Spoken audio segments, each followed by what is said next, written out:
प्रिय भाइयों और बहनों, प्रभु यीशु मसीह के अनंत प्रेम में आपका स्वागत है। यह वह स्थान है जहां आत्मा को शांति मिलती है, टूटे दिलों को सहारा मिलता है और प्रभु का वचन हमारे अंदर नई रोशनी जलाता है। आज का संदेश बहुत गहरा है, क्योंकि यह उन लोगों के लिए है जो अंदर से थक चुके हैं पर फिर भी मुस्कुरा रहे हैं।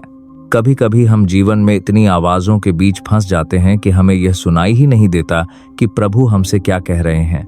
हम दूसरों की राय, दुनिया की आलोचनाएं और अपनी ही चिंताओं में उलझे रहते हैं। पर सच यह है, प्रभु की आवाज़ बाहर नहीं, हमारे भीतर से आती है। वह हमें चुपचाप पुकारते हैं, बेटा तू क्यों डरता है, मैं तेरे साथ हूं। पर हम अपने डर, अपनी योजनाओं, अपनी हड़बड़ी में उन्हें सुन नहीं पाते। प्रभु कभी जोर से नहीं बोलते, वे केवल फुसफुसाते हैं, और वह भी तब जब हमारी आत्मा शांत हो। इसलिए जब जीवन में सब कुछ शोर बन जाए, एक पल रुक जाओ, अपनी आंखें बंद करो और अपने अंदर की खामोशी को सुनो। वही प्रभु हैं, वही तुम्हारे भीतर बोल रहे हैं। वह कह रहे हैं, मैं तेरा परमेश्वर हूं, मैं तुझे नहीं छोड़ूंगा। एक बात याद रखो, प्रभु की आवाज हमेशा प्यार से आती है, कभी भय से नहीं। अगर तुम्हारे मन में कोई आवाज डर भर रही है, गुस्सा या द्वेष ला रही है, तो वह प्रभु की नहीं हो सकती, क्योंकि प्रभु जहां भी आते हैं वहां शांति आती है। कई बार तुमने महसूस किया होगा कि जब सब कुछ गलत चल रहा होता है, अचानक दिल में एक कोमल सी शांति उतरती है। वह तुम्हारा विश्वास नहीं, वह प्रभु का स्पर्श होता है। एलकेस गैरी बात की डीडी सबसे हज़ात। प्रभु कहते हैं, मैं द्वार पर खड़ा हूं और दस्तक देता हूं, जो मेरा स्वर सुनेगा मैं उसके साथ भोजन करूंगा। इसका अर्थ है वह हमारे पास हर समय है, बस हमें सुनना सीखना है।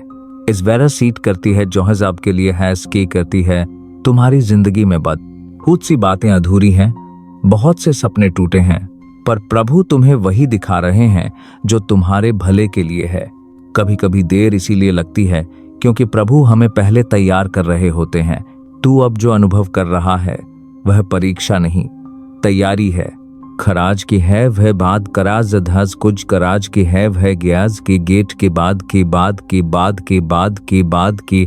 अगर आज तुम्हारा मन शांत नहीं है तो घबराओ मत, बस यह कहो, प्रभु मैं आपकी आवाज सुनना चाहता हूं, मुझे मेरी आत्मा में आपकी फुसफुसाहट सुनने दीजिए।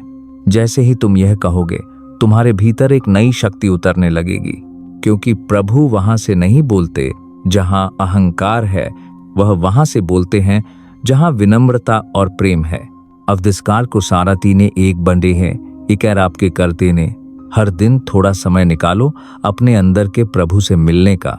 तुम देखोगे धीरे धीरे डर मिटने लगेगा, बेचैनी दूर हो जाएगी और तुम्हारे कदम फिर से रोशनी की ओर बढ़ने लगेंगे।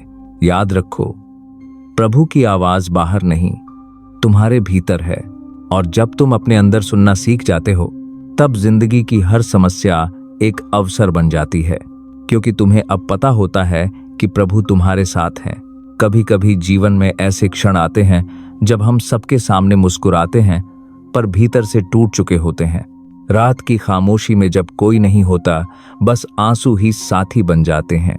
ऐसे समय में लगता है कि कोई हमें समझ नहीं पा रहा, कोई हमारे दर्द को नहीं जानता।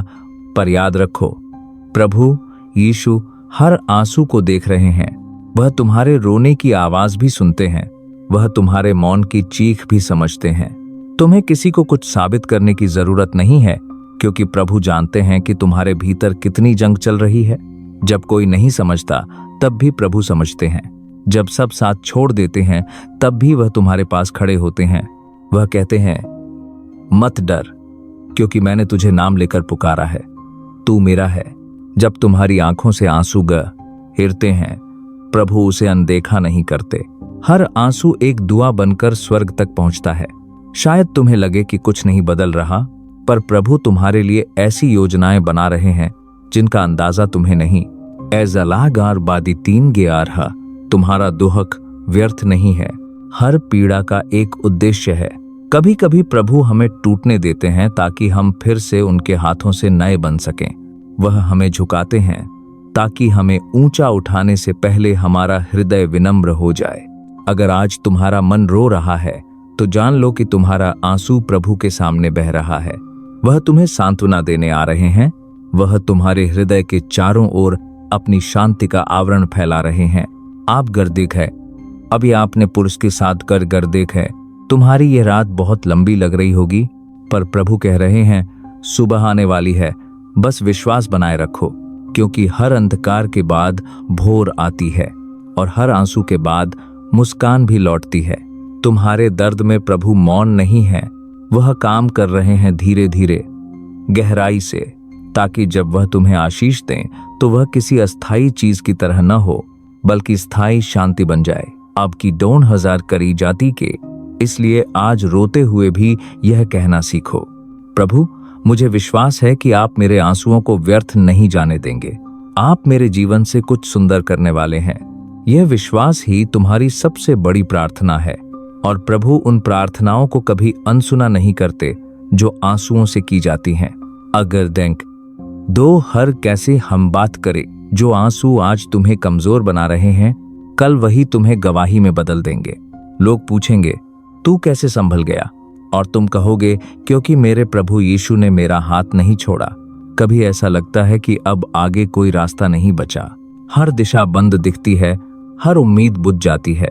हम सोचते हैं अब क्या होगा, लेकिन ठीक उसी क्षण जब सब कुछ खत्म लगता है, प्रभु वहां से रास्ता बनाना शुरू करते हैं। इब्तार प्रभु की कार्य करने की शैली अलग होती है।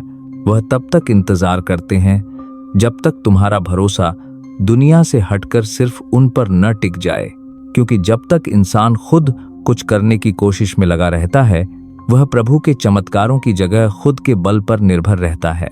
क्या रहा और क्या रहा दिश कर तू, और क्या रहा जी और मात लगा रहा, और क्या रहा जी और क्या रहा जी दो तू हाजी दो तू। और जब सब उपाय खत्म हो जाते हैं, वही पल होता है जब प्रभु कहते हैं अब मुझे करने दे। वह ऐसा मार्ग खोलते हैं जहां कोई मार्ग नहीं था। वह ऐसी जगह से सहायता भेजते हैं जहां से तुमने कभी सोचा भी नहीं था। वह ऐसा दरवाजा खोल देते हैं जो इंसानी समझ से परे होता है। अब होट ऐसे सुलाफोट एक वाला। अगर आज तुम्हें लग रहा है कि सब कुछ रुक गया है, तो रुक कर डरना मत, बल्कि विश्वास रखना कि प्रभु अब कुछ करने वाले हैं। क्योंकि जब इंसानी रास्ते बंद हो जाते हैं, तभी स्वर्ग के दरवाजे खुलते हैं। प्रभु कभी देर नहीं करते, वह हमेशा सही समय पर आते हैं। पर वह चाहते हैं कि हम सीखें धैर्य रखना, क्योंकि धैर्य वही कुंजी है जो स्वर्ग के दरवाजे खोलती है। अभी देख नाली देखिए द्वारा देखी किनाली, अबीर देखी गराने लगे, देखी गराने के देखी गराने। सोचो, समुद्र के बीच से रास्ता बनाना यह इंसान नहीं कर सकता था, पर प्रभु ने किया।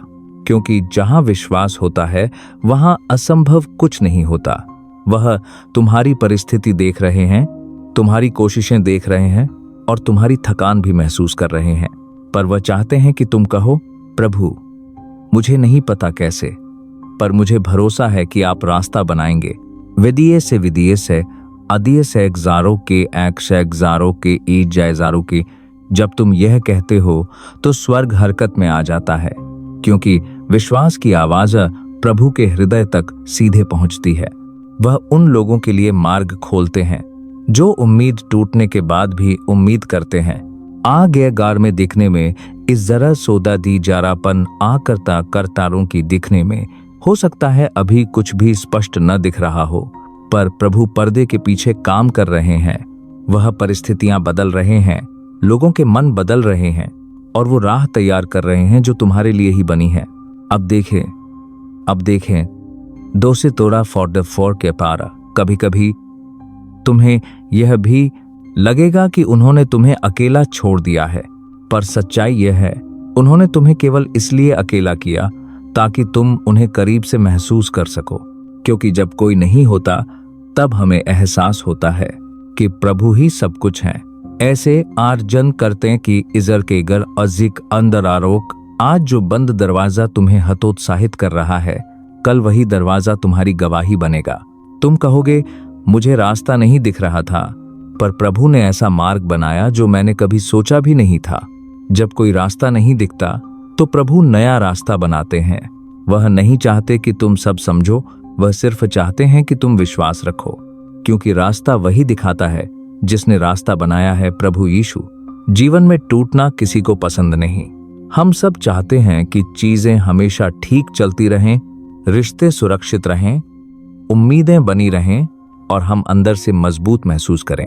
पर कभी ऐसा होता है कि अचानक सब बिखर जाता है, सपने चूर हो जाते हैं, प्यार पीड़ा बन जाता है, भरोसा जहर की तरह चुभने लगता है और हम भीतर से टूट जाते हैं। हम बोलते नहीं, लेकिन तन्हाई में रोते हैं। हम मुस्कुराते हैं, लेकिन दिल में दर्द उठता रहता है। हम कहते हैं मैं ठीक हूं, लेकिन आत्मा पुकारती है, प्रभु मुझे संभाल लो, मैं टूट चुका हूं। और उसी टूटन में यीशु सबसे करीब होते हैं। इंसान की सीमा वहीं खत्म होती है जहां यीशु का उपचार शुरू होता है। इंसान टूटे बर्तनों को फेंक देते हैं, लेकिन यीशु टूटे दिलों को नया जीवन दे देते हैं। वह टूटे हुए हिस्सों को जोड़ ही नहीं देते, बल्कि उन्हें पहले से अधिक मूल्यवान बना देते हैं। क्योंकि टूटन शर्म नहीं है, टूटन वह स्थान है जहां यीशु की कृपा सबसे गहराई से उतरती है। जब तुम टूटा, तुमने सोचा अब मैं पहले जैसा नहीं रह सकता, लेकिन यीशु कहते हैं तू पहले जैसा रहने के लिए नहीं टूटा, तू नया बनने के लिए टूटा है। यीशु तुम्हारे जीवन की जड़ें बदल देते हैं। वह तुम्हें उस दर्द से मुक्त करते हैं जो तुमने बरसों तक सीने में दबाकर रखा था। वह उन जंजीरों को काटते हैं जो तुम्हारी आत्मा को कैद किए हुए थीं। तुम सोचते हो कि टूटन तुम्हारी हार है, लेकिन यीशु कहते हैं कि टूटन तुम्हारी शुरुआत है। जब मिट्टी टूटती है तब बीज धरती में जगह पाता है। जब बादल टूटते हैं तभी बारिश होती है। जब सीप घायल होती है तभी मोती बनता है। वैसे ही जब दिल टूटता है तभी उसमें यीशु की रोशनी प्रवेश करती है। वह तुम्हें फिर से खड़ा करने से पहले तुम्हारी आत्मा को नया आकार देते हैं। वह तुम्हें उन रिश्तों से दूर करते हैं जो तुम्हारे अस्तित्व को कुचल रहे थे। वह तुम्हारी पहचान बदलते हैं, तुम्हारे विचार बदलते हैं, तुम्हारे उद्देश्य को नया अर्थ देते हैं। टूटन तुम्हें बदनाम करने नहीं, बल्कि तुम्हें परिवर्तित करने आई थी। यीशु जानते थे कि तुम अपनी ताकत पर नहीं टिक पाओगे, इसलिए उन्होंने तुम्हें अपने हाथों में लेने के लिए टूटने दिया। तुम रोए और वह सुनते रहे। तुम थक गए और वह तुम्हारा सहारा बन गए। तुम निराश हुए और उन्होंने नई आशा बो दी। उन्होंने तुम्हें साफ किया जैसे कोई कलाकार अपनी कृति को तराशता है। उन्होंने तुम्हारी दरारों में अपनी कृपा भरी और तुम्हें वैसा रूप दिया जैसा उन्होंने आरंभ से सोचा था। तुम अब पहले जैसे नहीं हो और यही तो उद्देश्य था। तुम अब और गहराई से प्रेम कर पाते हो क्योंकि तुमने टूटन झेली है। तुम अब और ईमानदारी से दयालु हो क्योंकि तुमने दर्द समझा है। तुम अब और मजबूत हो क्योंकि यीशु ने तुम्हें उठाया है। अब तुम्हारी पहचान तुम्हारी छोटे नहीं, बल्कि यीशु की चंगाई है। तुमने हार नहीं मानी, तुम बच गए और अब तुम बन रहे हो। तुम वह बन रहे हो जो अपने घावों के बावजूद चमकता है, क्योंकि उसमें यीशु की महिमा दिखाई देती है। अब जब तुम पीछे मुड़कर देखोगे, तुम समझोगे कि टूटन दंड नहीं थी, बल्कि यीशु का उपहार थी। एक ऐसा उपहार जिसने तुम्हें उस इंसान में बदल दिया जो तुम हमेशा से होना चाहते थे।